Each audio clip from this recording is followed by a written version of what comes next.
Okay. Okay, is that better? Do we have it?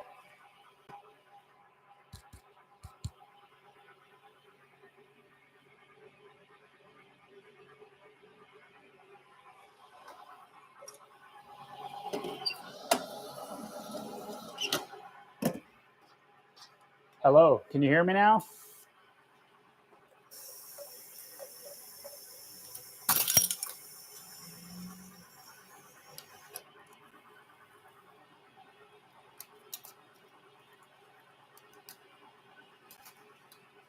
Yes, much better. Awesome. Sweet. Well, maybe that was a thing on YouTube's end because it would not allow me to connect the microphone again. So weird. But, anyways, welcome back. As I was saying, I'm just canning and answering some questions here on the live stream. It is Saturday morning, right before, not right before, but it's 9 a.m. I open at 1 p.m. So I'm getting cans all stocked up. And I've got a lot of canning to do because I'm going to be gone next week. I'm going to be in Vegas for my girlfriend's 40th birthday. And so I will be out of town and I'll have somebody filling in for me. And I'll need to stock a bunch of cans up for them. So I'm trying to get all that done. Some weird buffering going on. Can hear you now, though. Awesome. Good. So, yeah, just really getting all prepped up. Few things going on around here. It's been very slow. That's been very annoying. Pretty disheartening, honestly. So that's been a bummer. But as I mentioned on the last like 8 minutes of stream that we did, the YouTube channel is doing okay. Growing audience. Got that shout out from CH and Homebrew for Life. That had a little bump to the channel. And then I posted a video of another brew day, which a lot of folks requested when I asked about what they'd like to see on the channel. And a lot of people wanted to see the brew day again. So I posted another brew day video and that got some love and immediately took off. So that's kind of cool. In fact, it's basically the same, other than the beer being different. It's pretty much the same content, just a little bit better than a video that I did about a year ago called Brewing Czech Lager in a Tiny Brewery. And that's the most viewed video on the channel. And then this one is like also getting some good views. And so the top two videos for the last day were the Brewing Czech Lager video from a year ago and this one. So that was kind of funny. Interesting to see that both those videos are getting some views on them. But yeah, doing some 12-degree pale lager right here. That's my most popular. I'm gonna probably, we got 8 people in here now. Probably gonna wait a few minutes, see if more people jump on, because I've got some updates for the brewery that I was gonna mention, and this will all be saved for y'all can watch this later on the channel as well. But got a few things that are kind of topical with the brewery, and then we're brewers. We like to watch brew videos. Yeah. See, people say that, and I totally understand it because I did myself when I was home brewing.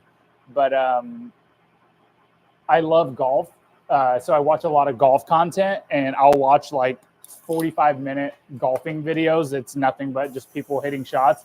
And my girlfriend's like, "Why? What do you watch? You watch the same thing all the time?" I'm like, "No, it's not the same thing. It's a different course or it's a different day, so the conditions are different. It's just." So I get it. It's pretty relaxing just to sit back and watch somebody else doing it. But yeah, so I got that brewing video up there. Last night I had a Facebook memory pop up from 13 years ago. And it was me posting that I had just bottled my first batch of homebrew.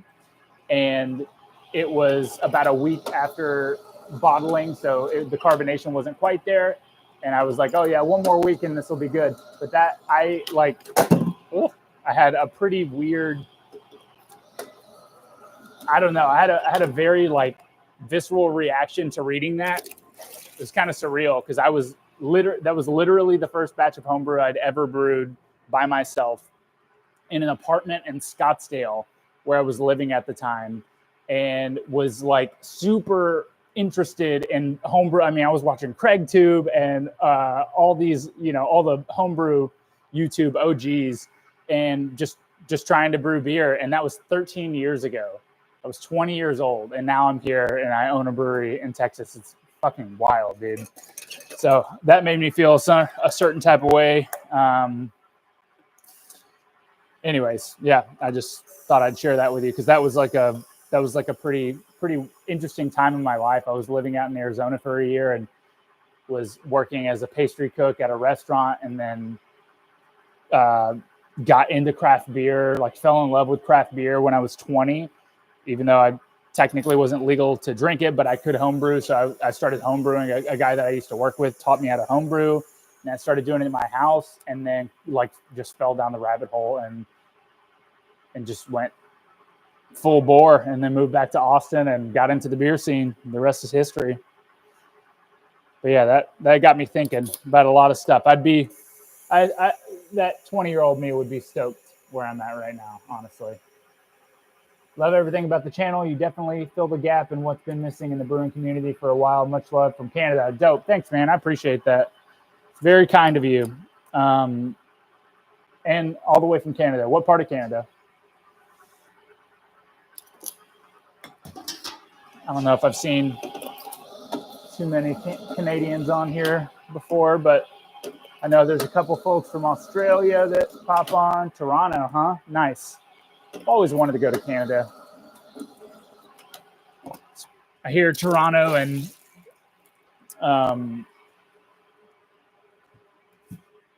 what is it, Vancouver or Toronto, that has like a really amazing food scene. And my first love was food, so I've always wanted to go and partake.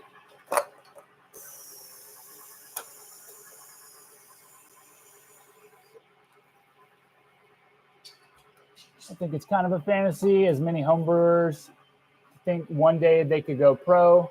Watching voraciously, though. Sorry. Someone else gives us that dopamine hit we need. Probably wake up call. Honestly, yeah, that's like a whole video in itself that I want to do, because, and I can give you kind of like a brief overview. It's not as easy as it seems. Come on by. We'll give you a tour around the brewery I'm at. Dope. That would be great. Do you find you're getting a considerable amount of customers from your YouTube video and presence? No, not a ton. But when I do get customers from the YouTube channel, it's like, I find it really, really cool. Like when somebody comes in here and is like, hey, I ask every single person, hey, how'd you find us?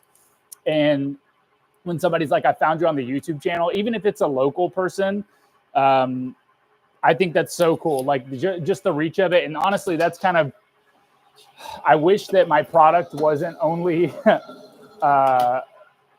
you can only buy my product here at a retail location. I can't ship beer. So like, it's one of the downsides to the industry I'm in. Like I have this audience of people that are interested in this brewery, but can't really buy my beer. I mean, you could buy shirts and stuff online, but I know most people are like, oh, I'd love to buy a 6-pack.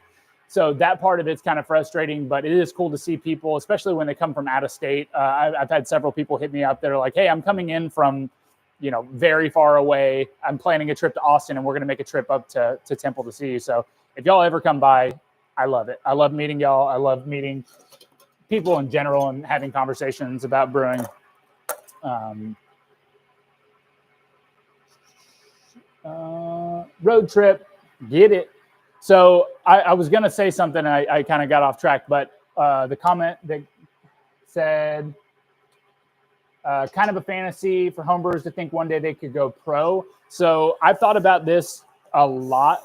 And one of the things that I've wanted to do is somehow, like, I would like to help people as best I can. That was kind of the goal of the channel, is like help people get either educated on how to approach brewing beer on a professional level or on a small scale, but also like make your homebrew better. So I'm currently working on like some homebrew kit idea that I've been tossing around for a year in my mind. But outside of that, I really want to build some educational stuff that can help people, I don't know, just feel more comfortable in like brewing great beer much faster rather than going to like a brewing school or whatever. But outside of that, with the like homebrewers wanting to turn pro, part of during that time period when I was in Arizona for a year, I remember specifically going down the rabbit hole of craft beer and feeling the same way. Like, hey, I would love to go pro because you do something you love. Why not make it your day-to-day job? And all of the interviews that I came across from professional brewers were like pretty discouraging. Like, hey, it's not what it's cracked up to be. It's everybody thinks it's all fun and games and you just make recipes and stuff, but it's not the it's not the most fun job in the world. But the thing they always came back to was like, cleaning is like 90% of the job. If you don't like cleaning, don't be a brewer. It's all about cleaning. Like the 10% is the fun part, but the 90% is the cleaning. And I just thought that was it was very like discouraging, because I was like, well, I don't want to just be cleaning stuff all the time. That doesn't sound like a fun profession. So for a couple of years, I really didn't think I wanted to become a professional brewer. And then I finally got the opportunity to work in a brewery, and that whole cleaning is 90% of the job is just, it's kind of bullshit. I mean, it's accurate, but that's like saying, oh, if you run a restaurant, you're going to have to do dishes. It's just part of the job. It's not like it's not like you're literally signing up to be a janitor. You get to brew beer and you get to drink beer and you get to talk about beer with other people. So I always thought that was kind of a cop out, but it is hard. There's not a lot of money in it, honestly. But I always give, like, when people ask me about starting a brewery or what they should do, if your goal, it's all dependent on your goal and where you're trying to go in the next few years. But if your goal is to serve a community and be kind of like a local hangout spot that people go to for like whatever specialty beer that you make or a rotating beer menu, and you're comfortable with just being that kind of communal gathering place, I think it's absolutely doable. But if you want to become a regional production brewery that distributes 50,000 barrels of beer, that's way less manageable. My keg just blew. Awesome.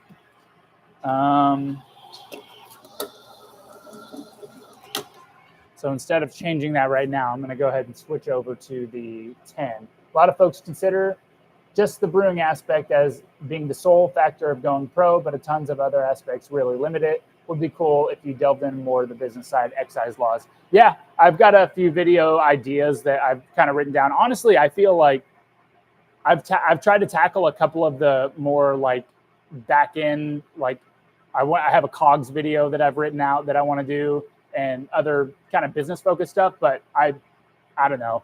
I find that stuff super interesting, but I'm not sure if the audience does. But yeah, let me know if I mean, clearly you just let me know that you're interested. So maybe I will do something like that. But yeah, there's a lot more to, and I've said this before on other videos, nowadays the model of opening a brewery is not what it used to be. And it's kind of unfortunate. It's pretty disheartening for me specifically, because all I wanted to do was like brew great beer and just have that be my business, was to sell that product either in retail or wholesale.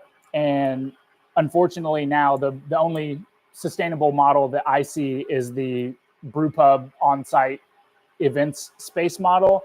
And once you acknowledge that and accept that, it's pretty much, I mean, you're pretty much running a bar. And when you look at the numbers, you're like, oh, I'm running a bar, I should probably have liquor and wine and cider and all the other accoutrement. And then once you get to that point, it's like, well, like if you want to run a successful bar, you don't have to brew your own beer. So you could also just buy beer. And then you just kind of go down the path of like, well, if you just want to run a successful bar, just open a bar in a great location, have great ambiance, have great food, have great entertainment, and have great drink selection. And that is probably going to be a better bar than just opening up a brewery in some warehouse somewhere. But I digress.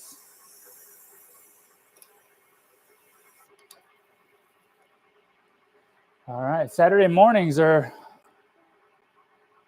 pretty slow going out here. I'm sure everybody's waking up different time zones and Hell, last time y'all were all brewing, so that's great to hear. How's the weather where you're at? I'm just talking. I'm just sitting here talking to myself. So if anybody has any has any feedback or anything, let me know. It's nice here. It's like 60 degrees, 55 degrees outside, sunny. Unfortunately, it looks like we're just going to go into some warm weather all through the summer now, which kind of sucks. So it gets pretty hot here in Texas. I almost started a brew today, but the rain and wind was too brutal. Yeah, that's a wind is particularly bad for home brewing. Just like if you have an open flame propane burner, dude, that's the worst. I remember I was brewing years ago when I first moved back to Austin. I was brewing outside, and I couldn't keep the heat from the burner to actually do anything to the kettle because it just kept getting blown away. So I put like tinfoil around the edges, and then it immediately just melted it because, yeah, it's fucking aluminum. You should offer internships at your place if you are big enough for it. That would be educational for people, plus cheap, free labor for you. Yeah, the whole internship. The thing with I've offered. There's a couple of people in town that have wanted to come and like stage. That's what we called it in the restaurant industry. Just come and work for free or whatever. And I'm happy to do that. But I like I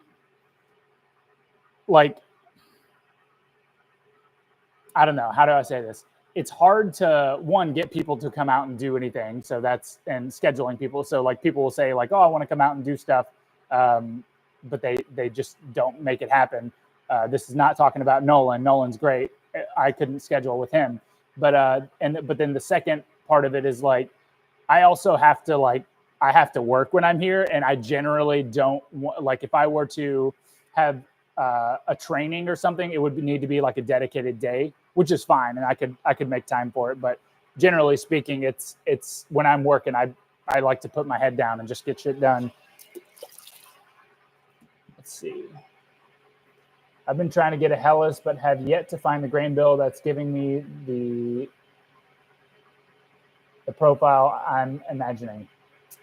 What are you looking for? Because for a Hellas, I wouldn't imagine that the grain would be like the main differentiator of your profile. I mean, it certainly could be if it wasn't like, if it was not great pills or something. But I think also you may be more experienced than a lot of home brewers, so I don't know. But just as a rule of thumb, I think a lot of people underestimate the power of like just following the procedures and steps and like hitting metrics and then giving it time. So like, for instance, if you brewed let's say you have a recipe that is a Pilsner and it's 3 ingredients. You have Pils malt, you have, let's say it's Hallertau hops and German lager yeast, 3 ingredients. And then you mash the grain effectively, which is pretty simple on a homebrew scale. You boil the wort effectively at a vigorous boil for about 90 minutes. You add the appropriate amount of hops for the IBUs you're looking to get out of that. For a Hellas, I don't know, what is that, like 25 or I don't know. I'm just spitting.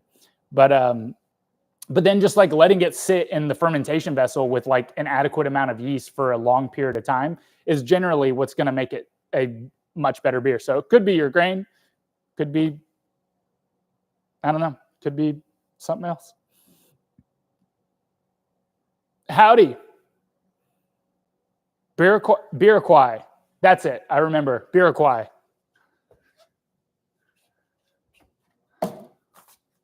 What is going on? I'm just going to hand label these right now. I don't know if y'all want to see that, but so the little labeling machine that I have kind of sucks, like I mentioned the last stream. So I don't, if I have less than like 3 6-packs worth, I'll just go ahead and the time that it would take me to set up the labeler and get the labels going and everything calibrated, it's just easier to do it this way. So yeah, what else is going on? So we're about 20 minutes in. We got 12 people in here. That's cool. Thanks for joining, everybody. I'm just doing some canning and getting prepped up for being out of town next weekend. As soon as I get done labeling this round of 12, I'm going to go ahead and give you some brewery updates, and hopefully that will be informative and entertaining to you. But until then, just enjoy watching me gracefully put these labels on and masterfully get them straight on the first try. Boom. That is years of working in a print shop doing handwork for my stepdad's company. Shout out Boom Group.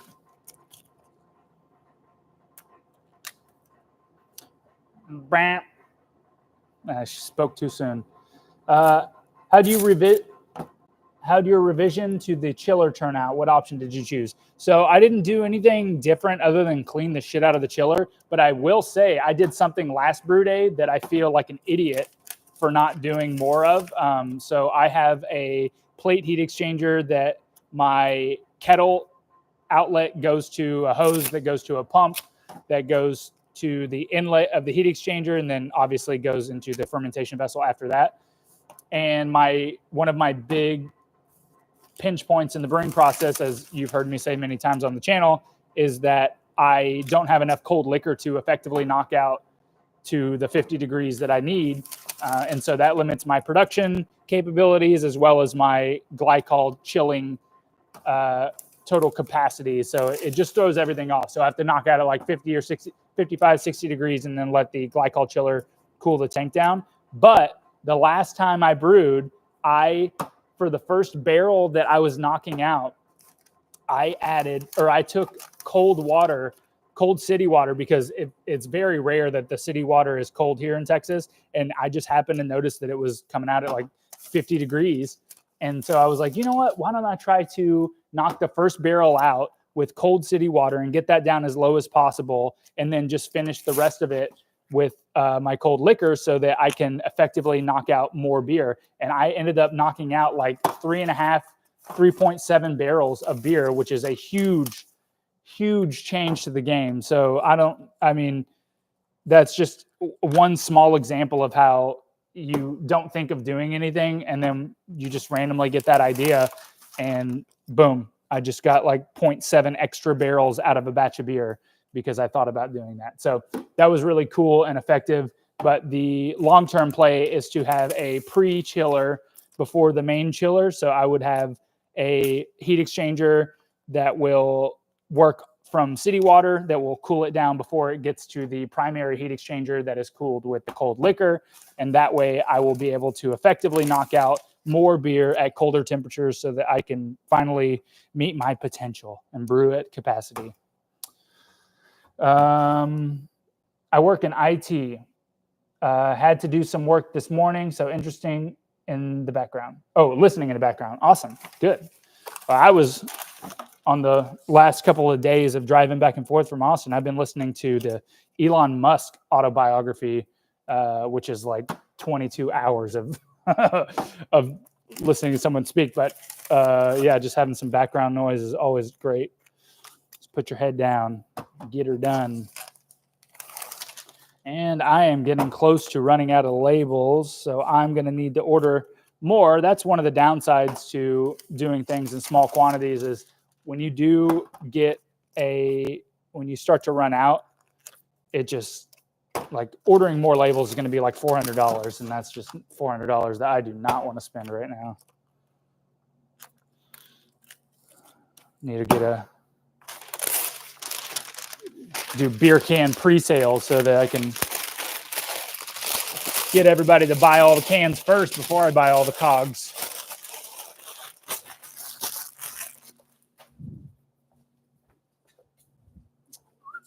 All right, I got some pack text that came in. I need to open this box.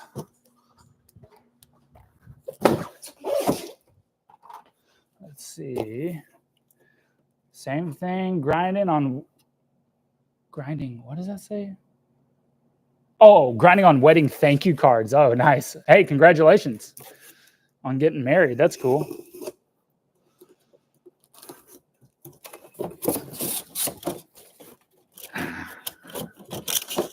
All right. PackTex. Y'all familiar? These things are great. They just snap on. And they keep the beer in a 6-pack. But they are, if you're doing a lot of these, they can make your thumbs hurt.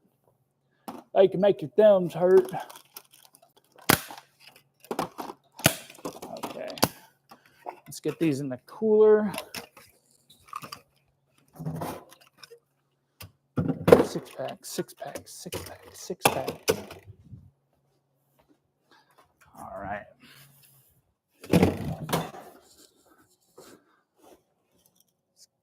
Get up here. Get this. Hello, now you can see my beautiful face. This is great for you. Okay.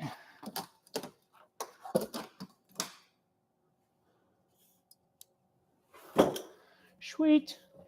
Okay, we got 12 people in here now. It's been, what do we got? Like 30 minutes or so. Okay, so I'm going to continue to do this 10-degree pale lager in cans, but while I'm canning it up, I'm going to give you all a few updates on what's going on in the brewery in case you're interested, and you can just listen to me while you're doing your wedding invitations. Or thank you cards. Sorry, thank you cards. All right, so I mentioned briefly either the earlier part of this stream or in the other mini stream that timed out. Sales have been pretty bad, which is unfortunate. It's a bummer. I don't like it. And if it continues, it makes this not sustainable. But just kind of have to put your head down and grind every day. I mean, I've been doing this for about 3 years, and I go through these waves of, emotional instability where you're like, oh yeah, this is just not going to work. And then you'll have a week where you're like, oh, this is good. If I can make these sales, then I'll be fine.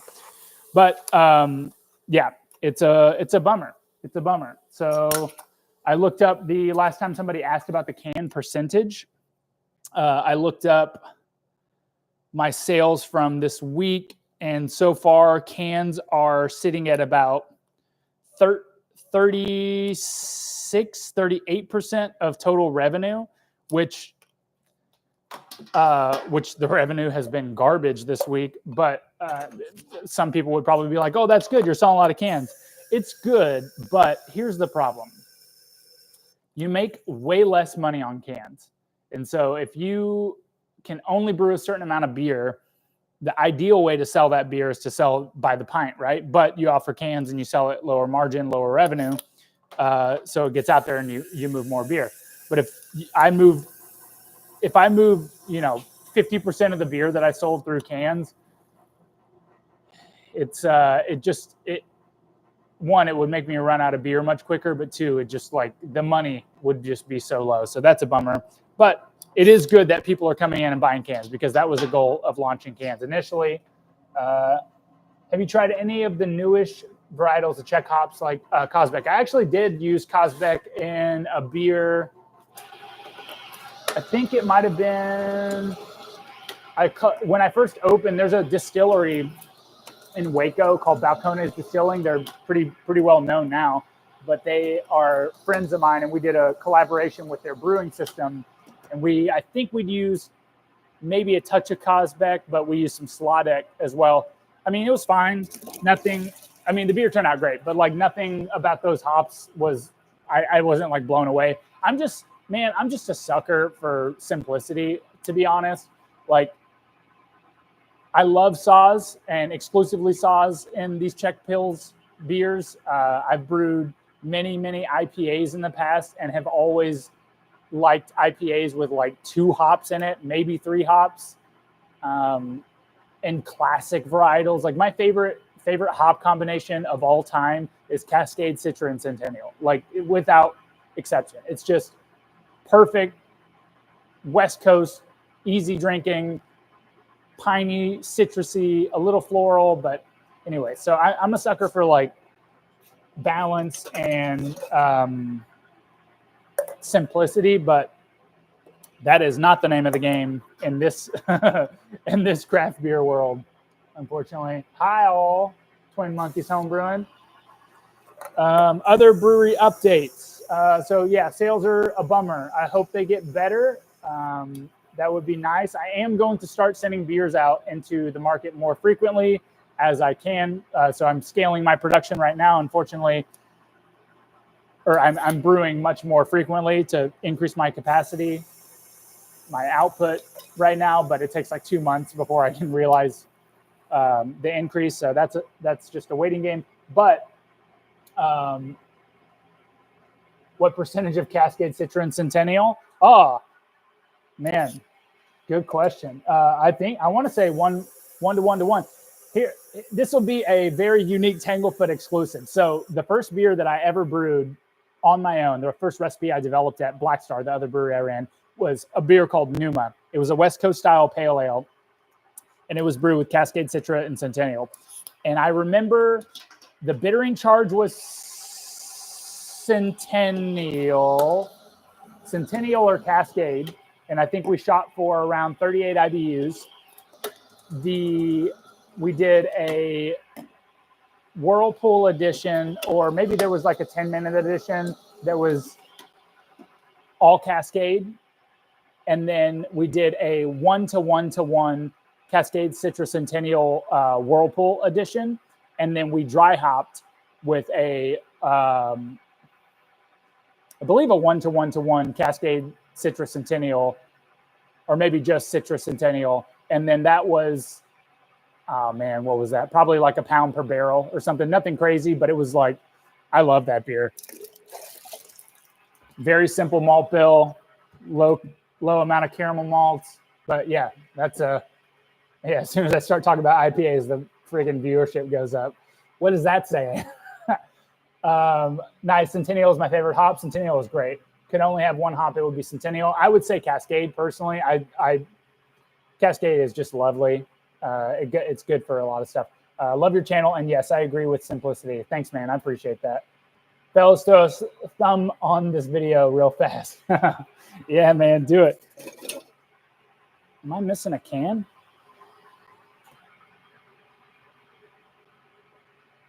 I'm losing my mind. Why do I have?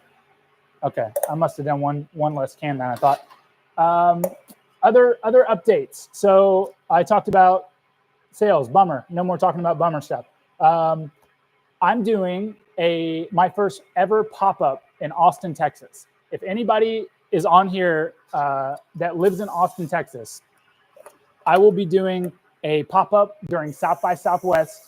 It is not affiliated with South by Southwest, although I am advertising it like it's a South by party. But I'm doing a pop-up at Dia's Market in Austin on March 13th at 5 p.m. I'm going to be bringing my kegerator, a couple of Lucre taps, and a couple of kegs of beer.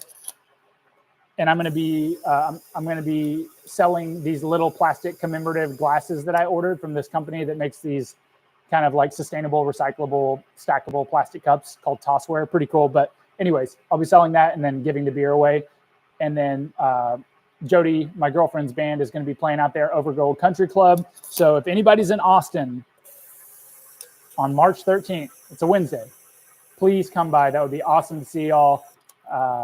It'll be the first time that I'll be pouring beer in Austin. I've sent one keg down to an event, but outside of that, this will be the first foray into the Austin beer scene.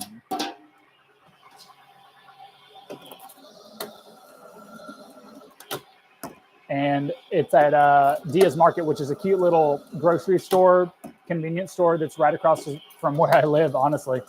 And it just is super fun, cool spot.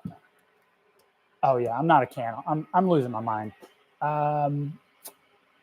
IPAs are overrated anymore, especially any IPA. It's just a lack of creativity. I don't know if I would say they're overrated. Oh, damn, dude. BWAH STIN. Sending $50. Dude, thank you. That's incredible. Crazy. Gotta go. Keep killing it. Thanks, man. I really appreciate it. Cheers.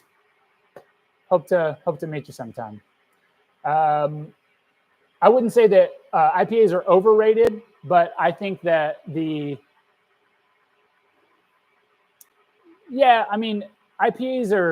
have always been kind of polarizing, and they became really popular with kind of the average beer consumer. I mean, Voodoo Ranger is a great example of like the fact that that's like the fastest selling beer in the country in the like craft beer category is nuts.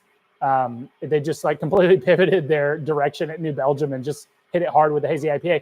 But now that everybody's brewing great IPAs, at least in my opinion, I think everybody's brewing level has just come up to, or like most breweries are on kind of like a really high standard.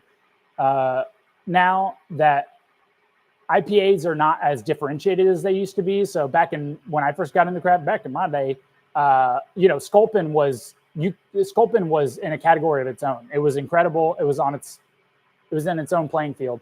But now there are so many great IPAs out there that it's less of a I don't know. It's less unique to have this like one amazing IPA in a general region. But that's great for the consumer because you can go anywhere pretty much and get a solid IPA, and you can go to any convenience store and get a great IPA. When you package cans, then you're filling with carbonated beer, correct? Yes, I'm filling directly off of the kegs that are in the kegerator, and they're already carved up, goes into the can, and then I steam it up, and they're good to go. IPAs are just oversaturating the market. I get burnt out on them. Love IPAs, but there are dozens of them on the shelf. That's absolutely true, but they're the number one selling beer in craft beer, so people keep putting them out.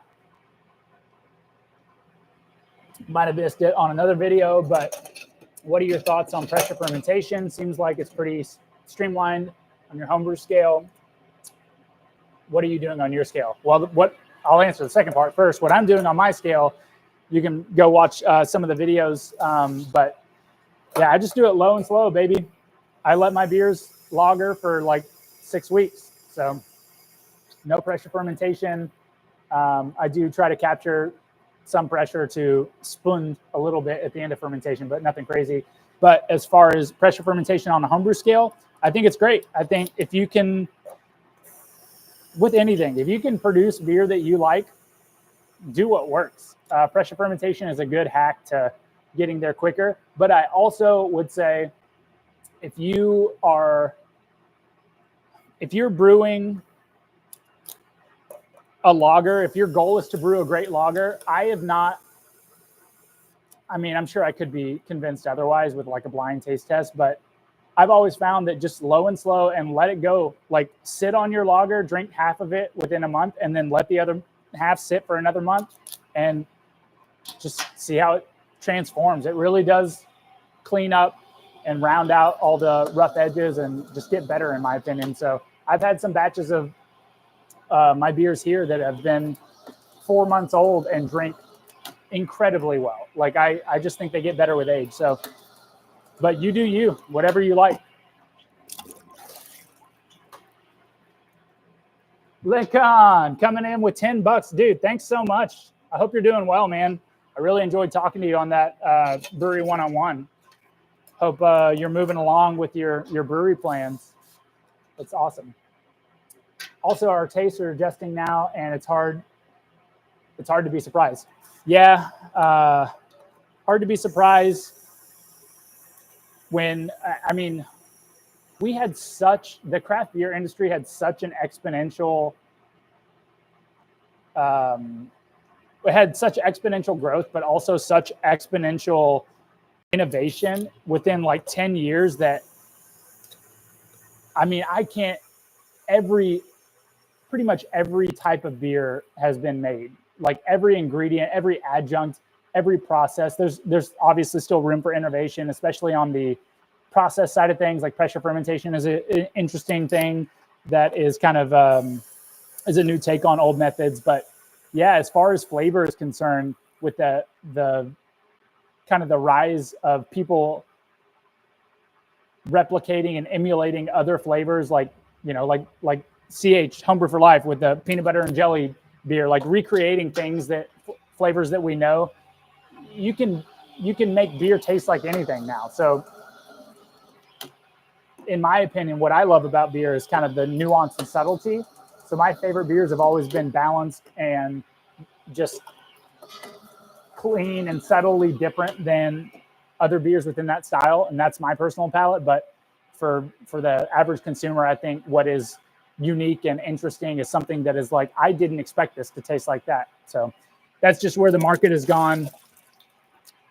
I still think it's interesting when people innovate and do new things, but man, there's been a lot of beers that have been brewed. Ramen beers, chicken nugget beers, peanut butter, jelly beers. What other kind of shrimp? You still doing the brewery one-on-one thing? Yes, I am. So the last one that I put out, I mentioned I wasn't sure if I was going to continue to do it just because the videos don't really perform as well. And that's just a kind of a YouTube thing, but I really enjoy them. I really enjoy sitting down and talking to people, especially if I can help somebody that is kind of in the early stages of wanting to either brew beer more effectively or better on a homebrew system, or if they're trying to start a small brewery. Like, I really enjoy talking to people and helping people along the way. So if anybody ever has any questions, let me know. I mentioned earlier in the stream, I am trying to put together some sort of training course material that so I can like download all of the stuff that I have in my head into some video content so that it can be helpful and I don't have to like one-on-one with everybody, but I do enjoy doing it. So if anybody's interested, shoot me an email at andy@tanglefootbrewing.com and we can set up a little interview.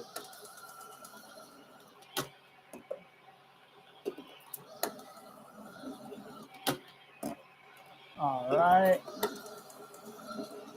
So other brewery news, I just talked about the pop-up in Austin.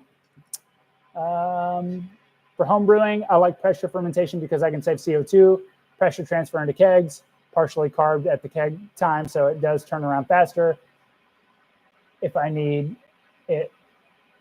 But that's just a perk. Yep. Yeah, it's great. It's nice. YouTube content. It's another update. So I am slowly trying to get some video ideas in the works, some more interesting stuff. I think I mentioned last time that I'm interested in doing some more like storytelling and beer experience stuff. One thing that has been a theme for the last couple of months has been like amazing beer experiences. And I'd like to document some of my favorite beer experiences. And that was kind of spurred on when I went to New York and went to McSorley's, which is the oldest bar in Manhattan. That was like such a fun and cool beer experience. They've been there for like 150 years, same location, same service model. They serve 2 beers, light and dark.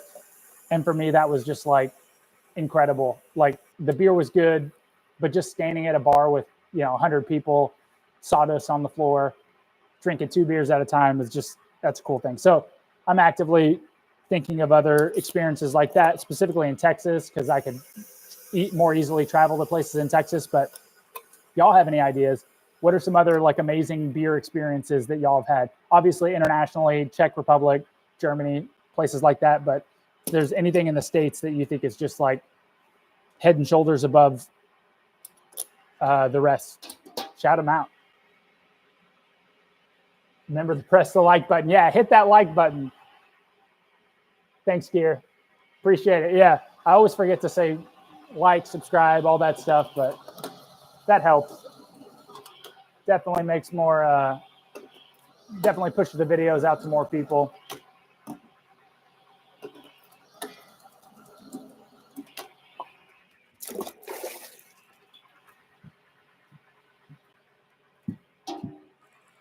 All right. Other updates, homebrew kit. I kind of touched on it, but I have an idea for creating a homebrew kit that is a 1-box kind kind of intro into home brewing. Obviously, like the 1 gallon kits are super accessible and everybody, like there's a ton of them out there, but my goal would be to make a homebrew kit that is specifically around brewing a great lager the first time. And so that requires temperature control. So the most challenging aspect of that is the temperature control. There's obviously ways that you can go buy a kegerator and get a temperature controller, and that is very effective. And it's what I used the first year I was in business here at Tanglefoot. But that is a little bit more unapproachable for the average consumer. So I'd like to figure out a way to all in one box have a temperature control method with a lager kit and kind of the equipment to produce it that could be accessible to somebody that's never brewed beer before.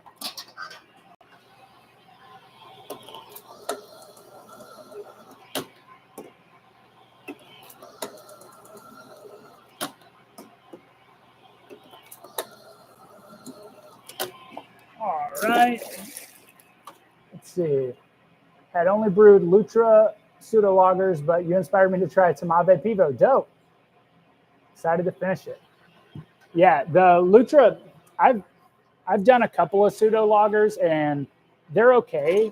It just, again, it goes back to if you want to do something, if you want to emulate a beer style, the biggest piece of advice that I give to people and this is true for everything, go and find an example of something that is like the best version of that and then replicate exactly what they do.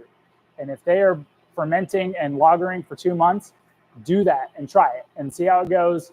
And if you think that it's marginally better or you don't think there's a big enough difference, then go back to the old method. Who cares? It's your beer. You get to decide. But I've always found that like brewing beer, finding ways to do it more quickly or more easy is like the goal isn't the quality of the beer at that point. It's speed, it's efficiency or whatever. And all those things are valid and fine. But if your goal is to brew great beer, just do what the great brewers do. Just go and replicate exactly what they do. And then you'll most likely get great beer.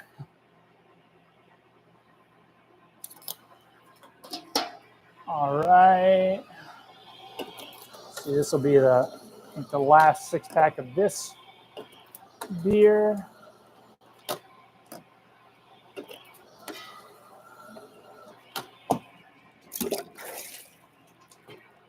Let's see, what else? Live time. So yeah, I did my second live, but my first live of kind of production stuff last week on Saturday, same time that I'm doing it right now. But I wanted to know if anybody on here, like what time would y'all be interested in seeing a live more regularly on the channel? Because like CH over at Homebrew for Life, they do the happy hour on like Wednesdays after they drop a video. And so I'd totally be down to do some evening live streams as well. But as far as, canning and just having passive work that I'm doing, this is super simple and easy. But again, Saturday mornings at 9 a.m. is maybe a tough time for people to get on. So if anybody is on the stream now or is rewatching this stream, feel free to leave a comment and let me know when you think would be a good time to do a live. And if you think that there's another topic that you'd like to see me discuss on a live, feel free to shout it out. Always down for feedback. Bruce, how goes it? Oh, nice. Some Saturday morning cartoons. Yeah. I'm just your average Saturday morning entertainer right here. So I've got these cans, and now I'm actually going to hand label these because this roll is almost out. So it just makes it more tricky getting it on and off of the machine. So I'm going to tilt the camera down one more time and let you watch that.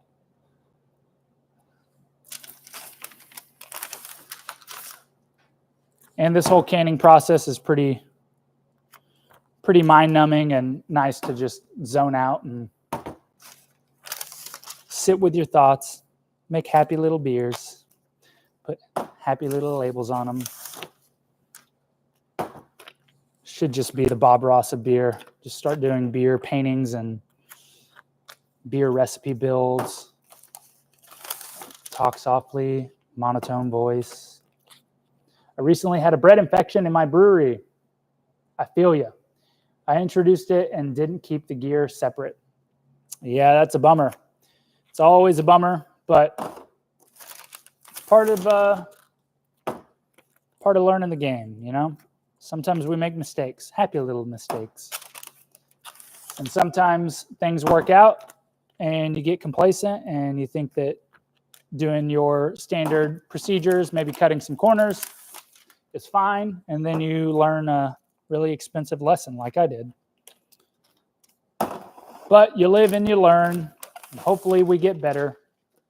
Failure can be the best classroom. Absolutely. Also, just trying is the best classroom. Like, just go and do shit, man. I've been on such a kick lately. Like, if you want to do something, there's no better time to start than right now, and just go do it. Like, who cares? You're going to suck at first, and then you're going to get better, and then you're going to get great, and then you're going to look back in 10 years and be like, holy shit, I just did that thing that I thought was impossible. And then you can get interested in something else and go try something else. But YouTube has been the most valuable resource on the planet for learning how to do things. I've learned so many skills off YouTube, and I've rebuilt the engine in my car. I've worked on multiple cars from watching YouTube videos, started my whole brewing journey from YouTube. I mean, my entire career is based off of YouTube, and now I'm a YouTuber. Crazy, man. It's crazy. When you take a second and look back and actually say it out loud, it's pretty cool. Brew day time lapse with relaxing music would be a good video idea. I'd watch it. Okay, that's interesting. I do. My girlfriend Jody watches a lot of those lo-fi hip hop girl with her cat videos.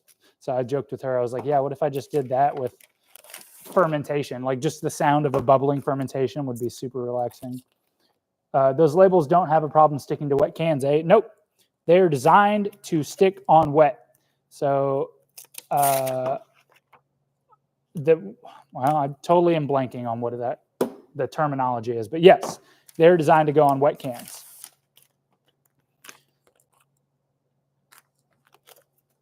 Because when you're on a can, especially like on a canning line, all your cans are getting rinsed with water, so you have to have some way to apply labels to a wet can.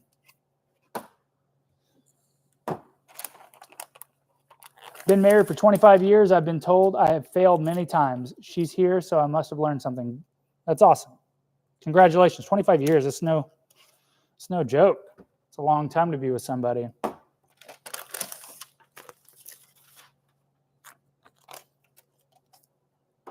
All right. Let's see. Do I have any other updates? I might be doing some special shirt release. Actually, I wanted to do like a shirt for the YouTube audience specifically. I don't know if y'all be interested in that, but I wanted to make a BrewTube shirt with the Tanglefoot logo incorporated in some way. So I may be doing that in the near future, and also dropping. I have some different kind of, not hokey, but just kind of like one-liners or sayings and stuff that I would like to print on some shirts and just do like some ultra limited releases, like only do 15 or 20 shirts of each one. And then the people that get them. And then once it's gone, that's out. So I may be doing that because I have that screen printing set up, and it's really easy or relatively easy to do kind of a run of a unique design without having to go through the hassle of pre-ordering a bunch of shirts at once. You need a store where you can get the hoodie. Oh, this hoodie. So this hoodie is funny. This is, if you can see, this shirt is probably my most popular shirt recently. It's a mustard yellow shirt. It looks great with the blue. Love it. And so I did a run of mustard yellow hoodies last year, and those things flew like hotcakes. It was great.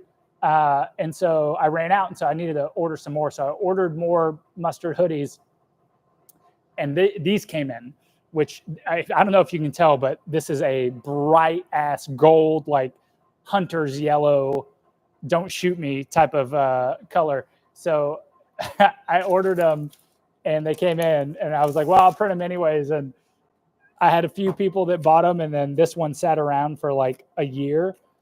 And so I was like, whatever, I'm just going to wear it. I like it. I think it's fine. It's too big, but it works. I buy hoodies. All right, well, I'll get some hoodies up. Yeah, that's a good point, though. I should have like how would y'all, I mean, I've got stuff on the,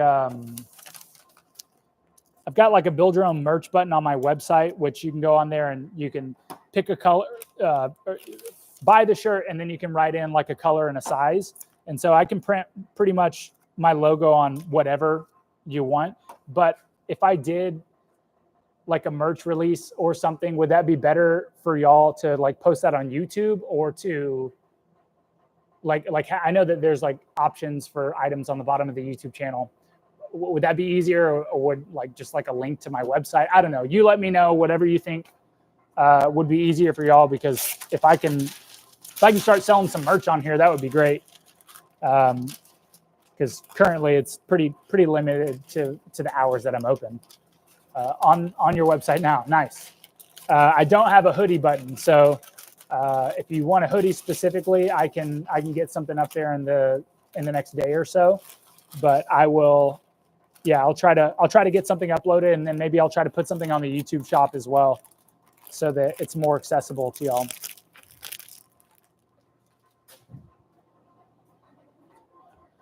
Whew. All right. Well, I just finished the 10 degree. I'm going to go ahead and put PackTex on here, but I want to taste the beer. Yeah, Bruce, everybody does. It's illegal to ship beer in Texas, unfortunately.